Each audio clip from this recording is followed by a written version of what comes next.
अस्सलामुअलैकुम वरहमतुल्लाहि वबरकातुहू। प्यारे बच्चों, कैसे हो आप लोग। उम्मीद यही है अल्लाह रब्बुल इज़्ज़त से और दुआ यही है कि आप लोग सब बखैरियत होंगे।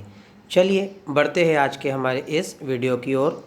तो बच्चों, इस वीडियो में आज हम लोग देखने वाले हैं हमारी जो 8वीं कक्षा हिंदी की जो पहली कविता है हृदय का उजाला, इसके प्रश्नोत्तर किस तरीके से लिखे जाए। ठीक है, तो आप लोग देखेंगे यहाँ पर आप लोग को पहले शब्द वाटिका जो तो दिखाई दे रही है, जिसमें शब्द के अर्थ जो तो लिखे हुए हैं। गम, दुख, चाहत, अभिलाषा या इच्छा, अनगिनत जो गिना नहीं जा सकता, जो असंख्य है, और स्नेहक, स्नेहक का मतलब होता है मरहम या लेप। तो ये आप लोग को जो तो ऐसे के ऐसे ही लिख लेना है। उसके बाद डायरेक्टली यहाँ पर प्रश्न दिया गया है, मैं उसको मार्क भी कर रहा हूँ। देखिए यहाँ पर प्रश्न दिया गया है, सूचना के अनुसार कृतियाँ कीजिए। सूचना के अनुसार कृतियाँ कीजिए का मतलब होता है हिदायत के मुताबिक अमल कीजिए। तो आप लोगों को नीचे जो पहला दिया जा रहा है, यहाँ पर ये देखिए आप लोग, पहला है रिक्त स्थानों की पूर्ति कीजिए, या रिक्त स्थानों में उचित शब्द लिखिए, यानी खाली जगह को हम लोगों को फील करना है। मैंने यहाँ पर उसमें अपने पेन से जो तो लिखकर आपको दिया हूँ, आप लोग उसको वैसे के वैसे ही कॉपी कर लेंगे। जैसे मिटाना है डैश डैश को, तो किसको मिटाना है? अंधेरे को मिटाना है। ठीक है। उजाला लाना है डैश डैश में, तो कहाँ लाना है उजाला? उजाला लाना है अंधेरे हृदय में। यहाँ पर देखिए ये साइड में जो तो मैंने उसका जवाब लिखा हो, आपको उसको यहाँ पर लिखना है। ठीक है, बढ़ते हैं आगे। भोजन कराना है डैश डैश को, तो भूखों को भोजन कराना है। ठीक है। चौथा है ज्योति जलानी है।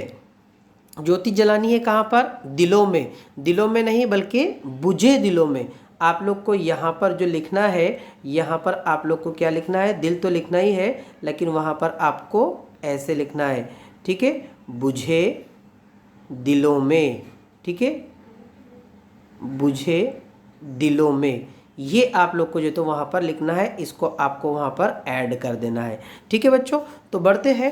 ये एक सवाल हम लोग का यहाँ पर ख़त्म हुआ। दूसरा अगर आप लोग देखोगे यहाँ पर, तो दूसरा सवाल है हम लोगों का, यहाँ पर देखिए, कविता में आए दीपावली से संबंधित या दिवाली से संबंधित दो शब्द लिखिए। यानी कि दिवाली को ताल्लुक़ या दिवाली से जो तो ताल्लुक़ रखने वाले दो शब्द जो तो हम लोग को कविता में से ढूंढ कर लिखना है। तो यहाँ पर शब्द देखिए, यहाँ पर शब्द आया है फुलझड़िया और पटाखे। ये दोनों ही शब्द जो तो किससे संबंधित है? ये दोनों ही शब्द जो तो दिवाली से संबंधित है। आप लोगों को जो तो उसको बनाकर लिख लेना है। ठीक है, मैंने बॉक्स के बाहर लिखा हो, आप लोग को बॉक्स के अंदर जो तो बनाकर लिखना है। ये दूसरी आकृति भी हम लोग की मुकम्मल हुई। तीसरा है वाक्य के सामने सही अथवा गलत लिखो। ठीक है, यहाँ पर वाक्य आप लोग को जो तो दिखाई दे रहे हैं, नंबर 1 और ये नंबर 2, दोनों ही को जो तो मैं पढ़ देता हूँ। देखिए, कवि ने हमें अपने दिलों के दीप जलाने के लिए कहा है। ठीक है, तो कवि ने हमें अपने दिलों के दीप को जो है तो जलाने के लिए कहा है, ये बात बिल्कुल सही है। ठीक है, तो यहाँ पर उसके सामने सही लिखा गया है। आप लोग चाहे तो वहाँ पर इस तरीके से सही का निशान भी जो तो लगा सकते हो, या फिर सही भी जो तो इस तरीके से लिख सकते हो, दोनों ही बात चलेंगी। ठीक है, उसके बाद में कवि ने दुखियों को दुख देने के लिए कहा है, तो ये तो टोटली गलत है।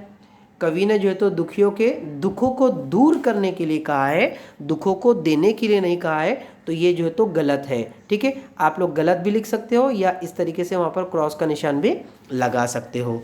ठीक है, तो इस तरीके से ये हमारा दूसरा सवाल भी, तीसरा सवाल भी जो तो मुकम्मल हुआ। अगला सवाल है हम लोगों का भाषा बिंदु, जिसे हम लोग व्याकरण कहते हैं। व्याकरण में जो तो हम लोग सबसे पहले देखेंगे समानार्थी शब्द के नीचे दिए गए जो शब्द हैं, उनके समानार्थी शब्द जो तो हमें लिखना है। समानार्थी शब्द यानी कि हम मानी अल्फाज, ऐसे शब्द जो हम मानी हो, लिखने में अलग अलग हो लेकिन मानी की दृष्टि से जो एक होते हैं, उन्हें हम मानी अल्फाज या समानार्थी शब्द जो तो कहते हैं। समानार्थी शब्द को पर्यायवाची शब्द भी जो तो कहा जाता है। याद रखेंगे सब लोग, पर्यायवाची। ठीक है, पर्यायवाची शब्द, ये भी उसको जो तो कहा जाता है समानार्थी शब्द को। ठीक है, पर्यायवाची शब्द भी जो तो समानार्थी शब्द को कहा जाता है। तो आप लोग को दोनों ही याद रखना है। अब यहाँ पर देखिए पहला है दीपक, तो दीपक का समानार्थी शब्द जो है तो कविता में आया है दीप। उसके बाद में है हृदय, हृदय का समानार्थी शब्द है दिल। लाचार, लाचार का समानार्थी शब्द है दुखियारे, ठीक है। उसके बाद है आनंद, आनंद का समानार्थी शब्द है खुशी। उसके बाद है घाव, घाव का समानार्थी शब्द है जख्म। और आखिरी शब्द है आप लोगों का घर, जिसका समानार्थी शब्द है निवास, ठीक है।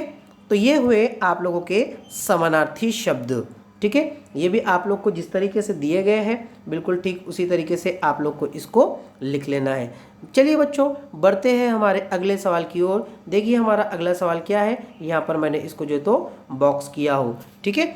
सवाल है हम लोगों का प्रश्न नंबर 2, निम्नलिखित प्रश्नों के एक वाक्य में उत्तर लिखिए। यानी कि अब यहाँ पर आप लोग को कुछ प्रश्न दिए जा रहे हैं, उसके उत्तर आप लोग को एक वाक्य में जो तो लिखना है, ठीक है। तो देखिए यहाँ पर पहला प्रश्न है दीप कहाँ जलाना होगा।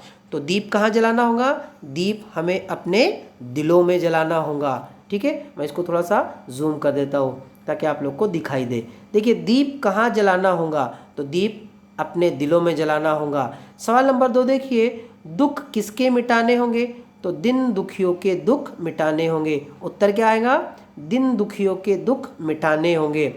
प्रश्न नंबर 3 है उजालों की चाहत किनको नहीं है, तो जिनके पास खाने को रोटी नहीं है उन लोगों को उजालों की चाहत नहीं है, ठीक है। इसका उत्तर है।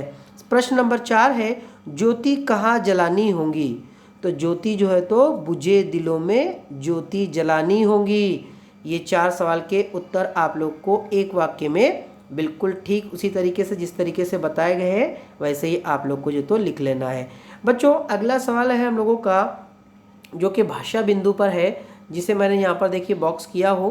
प्रश्न नंबर 2 का दूसरा, विरुद्धार्थी ऑब्लिक विलोम शब्द लिखिए। देखिए विरुद्धार्थी और विलोम का मतलब होता है अपोजिट, जिसे उर्दू में हम लोग जो तो ज़िद्दैन कहते हैं। ऐसे वर्ड आप लोग को जो तो लिखने हैं, ठीक है। तो यहाँ पर देखिए मैंने पेयरिंग करके जो तो उसको लिखा हो। पहला है आप लोगों का अंधेरा, तो उसका विरुद्धार्थी शब्द क्या आएगा, उजाला, ठीक है। दूसरा है आप लोग का खुशी, तो उसका आएगा गम। तीसरा है दुख, उसका आएगा सुख। और चौथा है पहला, उसका आएगा आखिरी।